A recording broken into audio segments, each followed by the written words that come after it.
You're listening to the Coffee Hour. I'm Andy Bates. I'm Sarah Golseth. It is Thursday, September 26th. If you feel a shift in the force, it's because Andy had coffee this morning.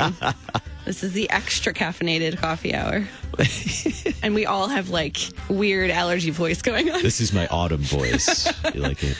You know what's really funny is my coffee doesn't have much caffeine in it, so... Well, don't tell everyone that. Sorry.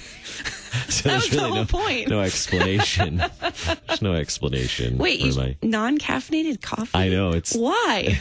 It's like leftover bacon. There is no such thing. Like, what's the point? Yeah. There's no point.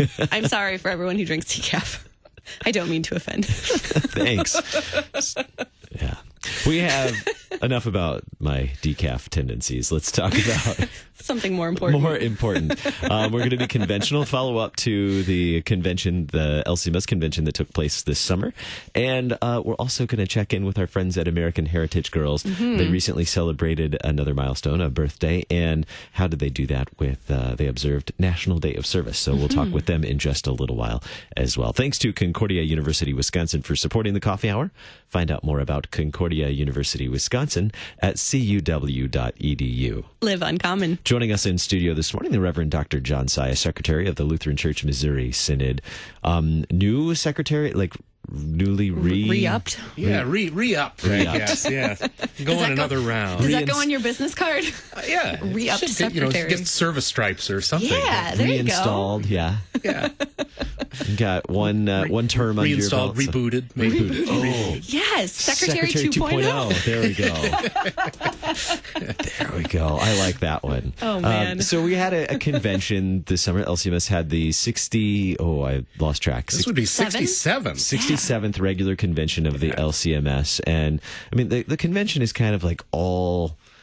That's a pretty big part of your job, right? As secretary, it's kind of it is a good chunk. You know, it seems like you think, okay, we're going to get through the convention, and then things will get easier, and then it's time to wrap it up and get ready for the next one. So, it is an important part of my job, and it's something I facilitate really the congregations being able to run what's their synod and make all the decisions that govern what we'll do for the next 3 years and on. So. It's kind of an exciting thing to be a part of, and for convention nerds anyway. The world needs convention nerds. We need a few. Really? We need a few. And the cool thing with the convention online is that everyone who has been hearing these interviews could actually go watch what you actually get to do at convention too. Absolutely, yeah. It was pretty cool. Even during the convention, I would see emails pop up or get voice messages popping up from people that were streaming at home. Fan mail? Did you get fan mail? Well, not quite that, but it was more like fix your hair. So yeah, right. Please wear a cap up there. The shine is getting distracting. Blinding me. But anyway, what are some of the secretarial Shekinah there? I broke Andy. What are some of the outcomes of this convention, to be in all seriousness? In all seriousness, well, some of the outcomes are somewhat intangible. The church body getting together and people sharing their experiences, sharing their dreams for the synod, and working together on what the synod's going to be and do for all our congregations, for our missions throughout the world. So, that's a big one, no matter what else happens. But the most measurable piece of work, or pieces of work, are the elections, of course, and which we don't need to talk about. The folks are in place and doing their jobs since September 1st, and the resolutions. And this go-round, there were 111 resolutions that were put before the convention, in publication anyway, and 96 of those received action during the days of the convention in Tampa. So they move along pretty fast, and 95 of those were adopted.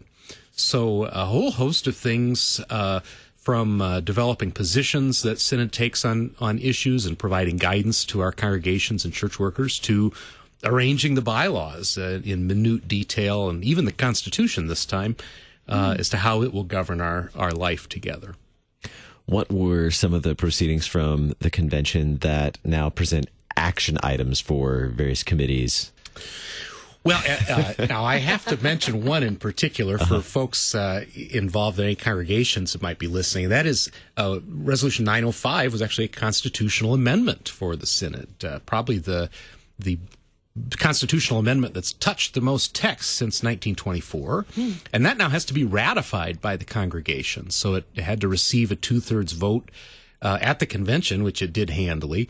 And now my office has sent ballots out to the congregations for them to consider that in their voters' meetings and to mark on there whether they too approve of that constitutional amendment. It doesn't do anything terribly exciting, but it does clean up kind of a lot of the accumulated little problems that slip into things when they've been tinkered with for, nearly 100 years. So it's an important amendment. We look forward to getting those ratification ballots out. There's some other kind of big reorganization pieces. Synod's relationship with its recognized service organizations, including some of its schools. That, after the work of a big task force, received kind of a rework this time. And so we're working eagerly on renewing those relationships with our RSOs and kind of specializing those relationships because one size doesn't quite fit all when you're talking about a whole host of different types of organizations that serve their communities and the church in a whole host of ways. So those are a couple of the biggies. Mm-hmm. What about relationships with our partner churches? I know there were some significant things that happened, and some guests too from partner churches. Yeah, that's one of the highlights of every convention. And our church body, of course, Lutheran Church Missouri Synod, is very engaged overseas and seeing really tremendous interest from Lutherans in other parts of the world who have a solid biblical and confessional stance, but are looking for help to develop thorough processes of pastoral education and training of other church workers. And our Synod, of course, has a deep heritage in that and a lot of facility in that and is able to help them. So quite a number of church bodies requesting fellowship, that are in agreement with us doctrinally and practically. And so we received a number of those from Belgium, Portugal, South Africa, Denmark at this, and got to hear from and see folks that we're still in discussion with for future arrangements. So that is a very exciting thing. Mm-hmm. Anything to share? You mentioned that new officers or newly elected officials have been in place since September 1. Installation was just a few weeks ago, September 13th. Yeah, September 13th, Friday evening at the seminary here. And probably the biggest change there is the retirement of First Vice President Herbert Miller and the assumption of office of Peter Lang, who was formerly the district president of Kansas.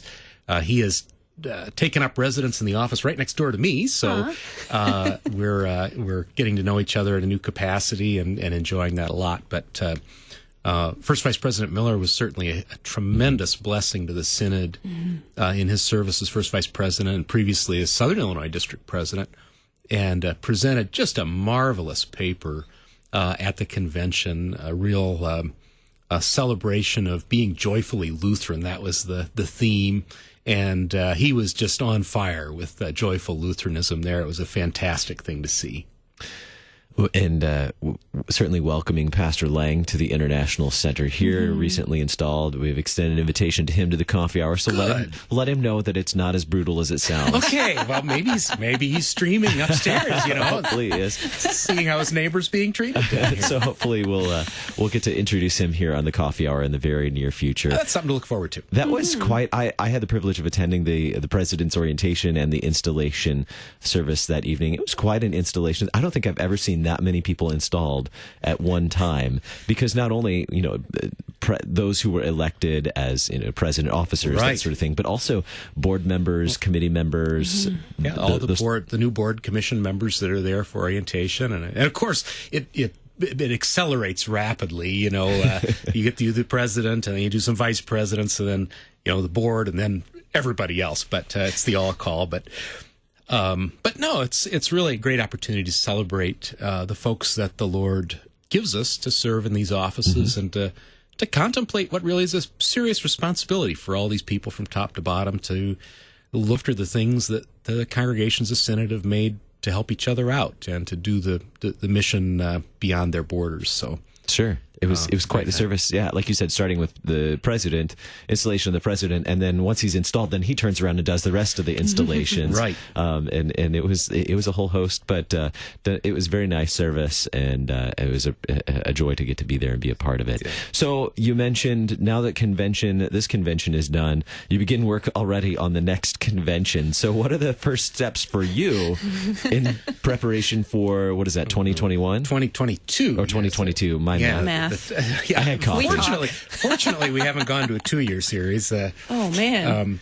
To prepare for the next one, it's really kind of getting all the... we did a lot of work on the documents this time, and getting things ready very early on so folks can put their overtures in a proper template and have everything at their fingertips that they need to put together good resolutions for the convention. And so we're working some more on refreshing that and hoping to get some materials to the district conventions for 2021 so that they can start using things in the same format and have everything ready to go for what comes up to the synod level. Consistency. It's a beautiful thing. It really is. Where are we headed? Do we know where we're headed in 2022 for convention? 2022, I don't know that's been officially announced. All right. Very good. Right. Well, We won't spill the we'll beans. hold everyone in suspense until we have an official announcement. Thank you so much, the Reverend Dr. John Sias, Secretary of Lutheran Church, Missouri Synod. Thanks for being our guest. Always a pleasure. Coming up in just a little bit, we'll learn more about what's going on with American Heritage Girls these days. You're listening to the Coffee Hour. I'm Andy Bates. I'm Sarah Golseth.